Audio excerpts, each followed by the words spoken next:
Dear viewers, when you hear the name Genghis Khan, what comes to your mind?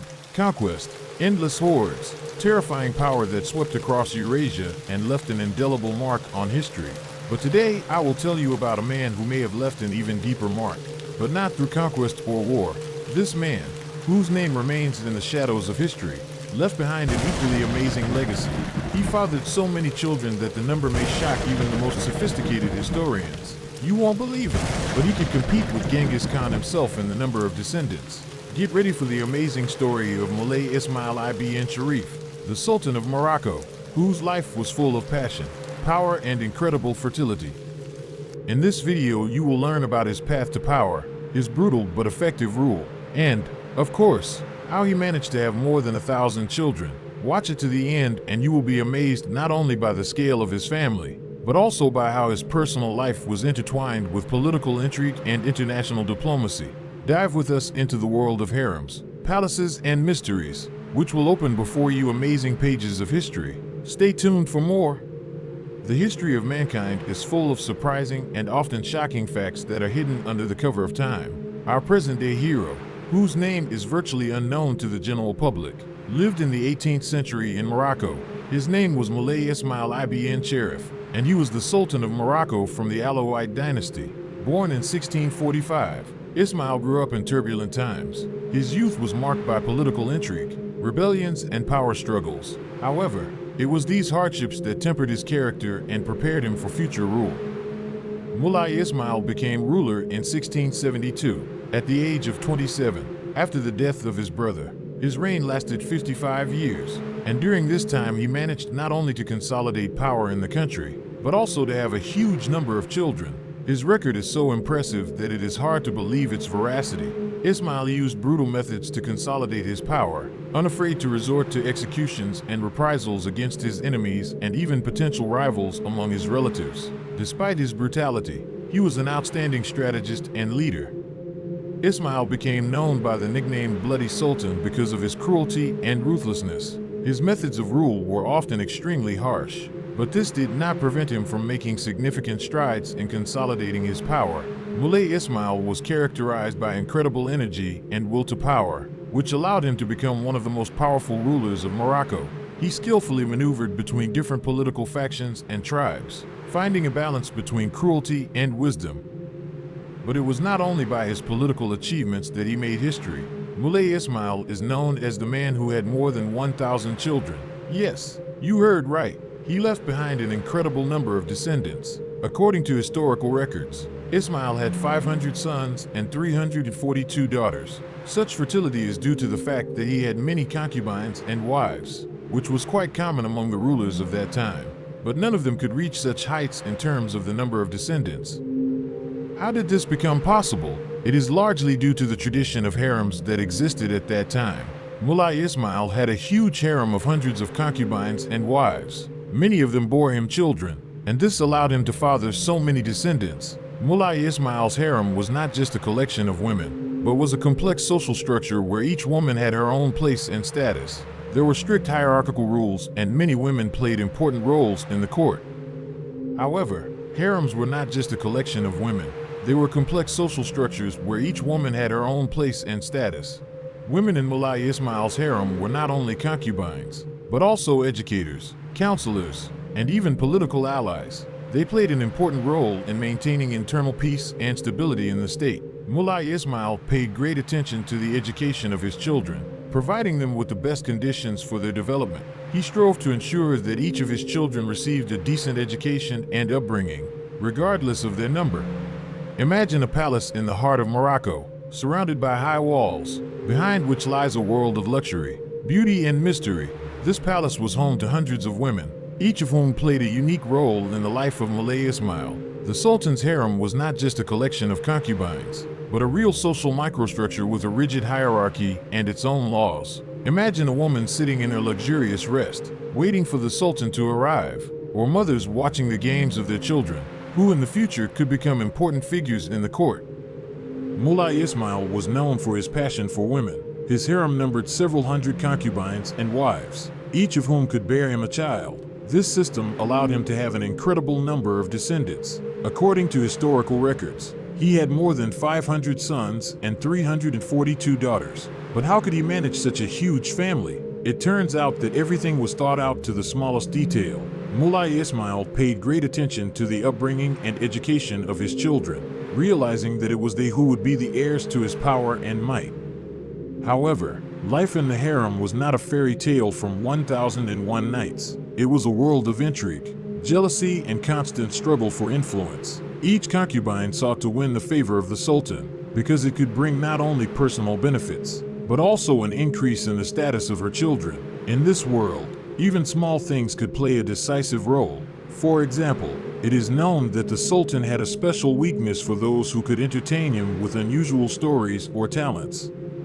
The story of one of his sons, Muhammad, vividly illustrates the difficulties and dangers of life at court. Muhammad was Moulay Ismail's favorite son, but this did not protect him from the intrigue and jealousy of other pretenders to the throne. Once, when he was still a boy, the mother of one of his brothers tried to poison him by putting poison in his food. Fortunately, a loyal servant spotted the suspicious behavior in time and saved Muhammad.